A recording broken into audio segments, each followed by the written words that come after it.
15,000 लोगों के सामने 3 अक्षर बोलने में रेखा के छूटे थे पसीने। अमिताभ बच्चन के लिए नहीं निकले ये शब्द।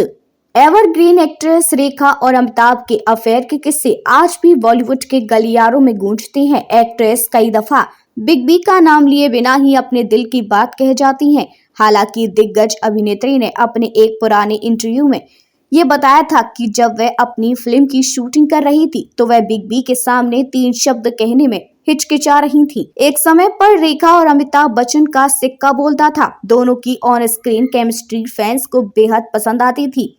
बिग बी और हिंदी सिनेमा की एवरग्रीन एक्ट्रेस ने एक साथ कई फिल्मों में काम किया। दोनों की नजदीकी की चर्चाएं बॉलीवुड के गलियारों में गूंजने लगी। हालांकि दोनों का एक साथ काम करने का सिलसिला यश चोपड़ा की फिल्म के साथ ही खत्म हो गया था। उसके बाद दोनों कभी भी ऑन स्क्रीन साथ नहीं दिखाई दिए। बिग बी की जुबान पर भले ही कभी भी रेखा का नाम नहीं आया हो, लेकिन एक्ट्रेस अभिनेता के बारे में बिना उसका नाम लिए अक्सर बात करती नजर आती हैं।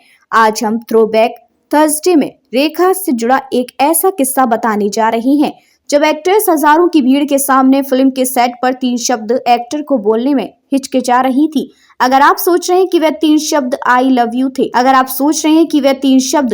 यू थे, तो नहीं। क्या थे वे 3 शब्द? चलिए आज थ्रोबैक थर्सडे में जानते हैं। ये किस्सा रेखा और अमिताभ बच्चन की आखिरी फिल्म सिलसिला का है, जिसका निर्देशन यश चोपड़ा ने किया था और मूवी ने 1981 में सिनेमाघरों में दस्तक दी थी। इस फिल्म में इन दोनों के अलावा जया बच्चन ने भी मुख्य भूमिका निभाई थी। फिल्म उस समय तो नहीं चली, लेकिन आज भी सिलसिला की चर्चा होती रहती है। इस फिल्म में रेखा का एक ऐसा डायलॉग था जिसके लिए न जाने उन्होंने कितने रीटेक लिए थे। बॉलीवुड लाइफ की एक खबर के मुताबिक रेखा ने अपने एक पुराने इंटरव्यू में बताया था कि वे अमिताभ बच्चन को आई हेट यू कहने में संघर्ष कर रही थी। उन्हें रोते हुए ये डायलॉग 15,000 लोगों के सामने बोलना था। एक्ट्रेस ने कहा, रेखा ने अपने इस पुराने इंटरव्यू में आगे कहा, उस समय अमित जी ने मुझे एक घटना बताई। उन्होंने मुझसे कहा कि जॉइंट नाम की फिल्म जेम्स डीन बिल्कुल ऐसी ही फिल्मों से गुजर रहा था। वह घूमा और उसने भारी भीड़ के सामने ही एक नंबर कर दिया। उसके बाद वह बहुत अच्छा फील कर रहे थे क्योंकि जेम्स डीन को ये लग रहा था कि इससे बुरा तो क्या ही होगा। उन्होंने इसके बाद परफेक्ट शॉट दिया। उनकी ये कहानी सुनकर मैंने कहा, अमित जी ये सुनकर मुझे सच में बहुत अच्छा महसूस हो रहा है।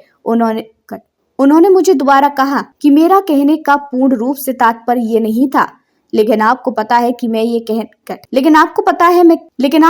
मैं क्या कहना चाहता हूँ। ये बस एक एक्टिंग है। इसके बाद जैसे ही लाइट कैमरा और एक्शन बोला गया, सब शांत हो गए। मैंने सीन करके जैसे ही अमित जी को गले लगाया, सबने बोला उहू। मेरे लिए खुद के एक्सप्रेशन पर कंट्रोल करना बहुत मुश्किल हो गया था।